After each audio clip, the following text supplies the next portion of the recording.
Hey everyone, Dale here with Renewable Innovations.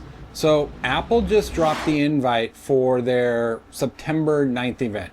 And you know what that means. We're about to get the grand reveal of another iPhone. iPhone 17, or whatever they're calling it now. Wow, revolutionary, another slightly different rectangle. Maybe the camera bump will be shinier this time. Maybe they'll finally invent titanium blue. Who knows? But people will still line up around the block. And let's be honest, these events don't feel exciting anymore. They feel like deja vu. And that's the problem.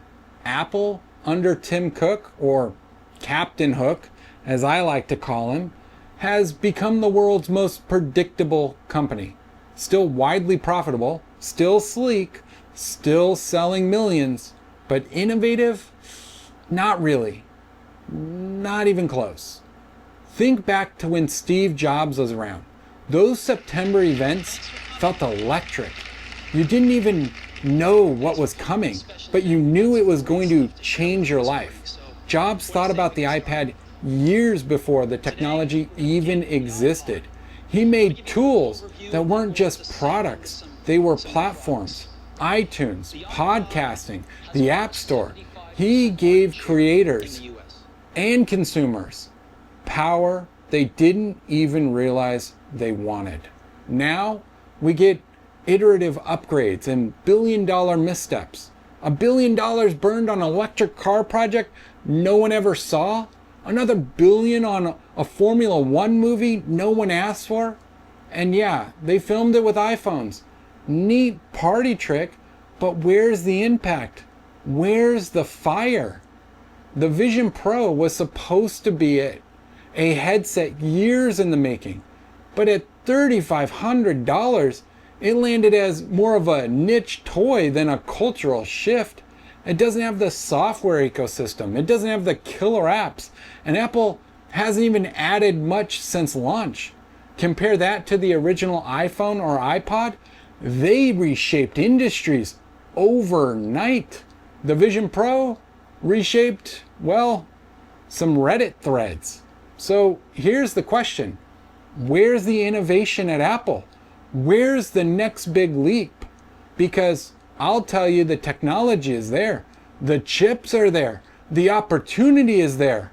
What's missing is the will to chase it. And here's where my mind goes first. Robotics. Apple already has the perfect brain for robotics. Apple Silicon.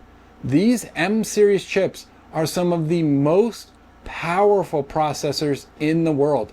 They're optimized for AI, the exact thing robots need to function.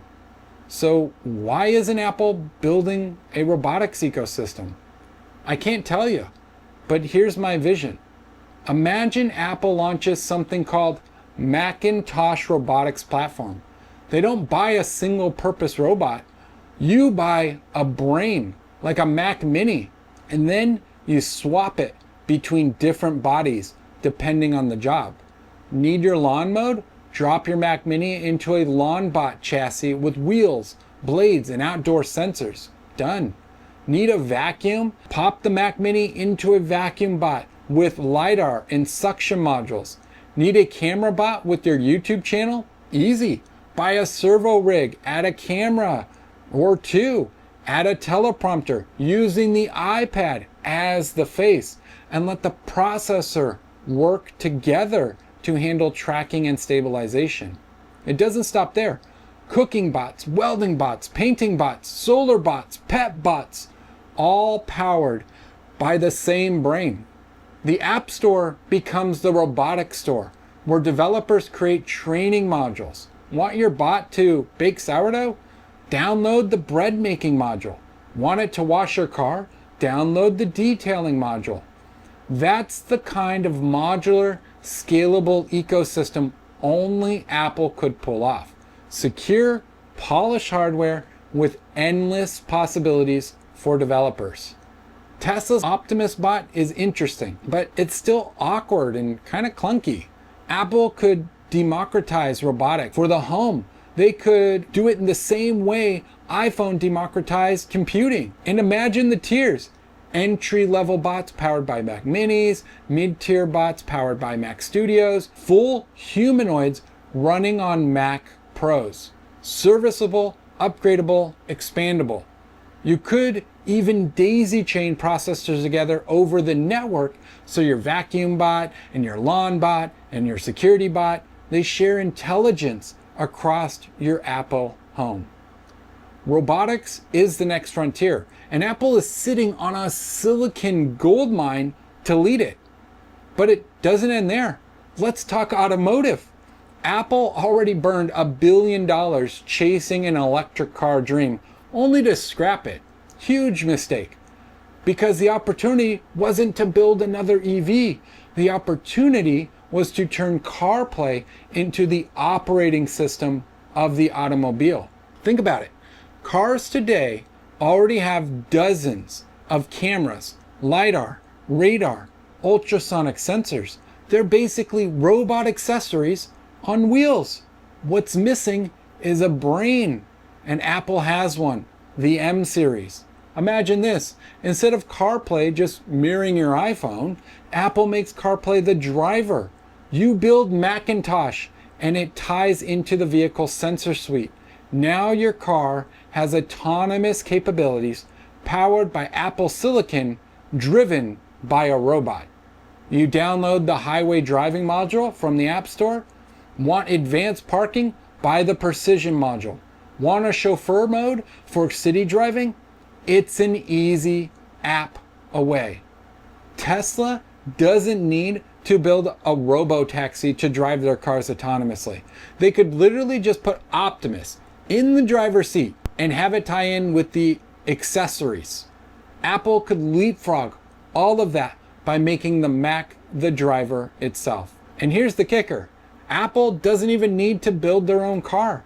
They just need a partner with an automaker. Imagine Ford, Toyota, BMW, all shipping cars that are Mac enabled. CarPlay goes from being a fancy dashboard to being the brain of the car.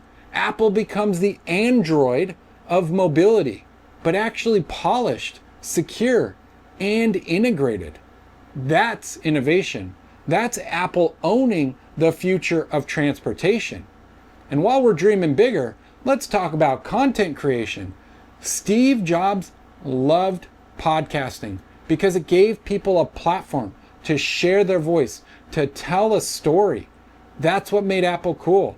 Not just the products, but the way they empowered creators, empower everyday people. Today, YouTube has a stronghold on videos for content creators. Why isn't Apple competing? Apple TV could open up tomorrow to become YouTube's first real rival. Give creators a place to upload their videos. Pair it with Vision Pro, and suddenly we're making immersive content that blows traditional screens out of the water. Imagine concerts filmed in 360 degrees where you're on stage with the band. Imagine a college lecture where you can look around the room and sit in. Imagine virtual theaters where you walk to your seat, see other avatars, and you actually can engage. Except when someone's annoying, you can just mute them. Shh, quiet. Don't need to hear your kids crying. That's not just a video. That's the next generation of storytelling. Creators would flock to it. Apple has the hardware. They have the software, and they have the storytelling legacy to make it real. Apple has everything they need to lead the next technological revolution. The silicon, the hardware, the ecosystem, the user base. They could dominate robotics. They could redefine content creation. They could own autonomous driving, but they won't. Not as long as Captain Hook is running the ship, because Cook is a numbers man, not an innovator. He knows how to maximize profits, not to change the world. And that's what's so frustrating, because the potential is right there, waiting. I can see it. We don't need iPhone 17. We don't need another incremental upgrade. We need the next iPod moment, the next iPad moment, the next jaw-dropping, world-shifting Apple moment. And if Apple doesn't deliver it, someone else will. And it'll probably be Mark Zuckerberg with Meta. Maybe Elon with Optimus. Who knows? Anyways, thanks for watching. Don't forget to like, subscribe, and share this video. Let's get excited about the future again. And maybe let's not buy the latest iPhone this year. Thanks again for watching. I'll see you in the next one.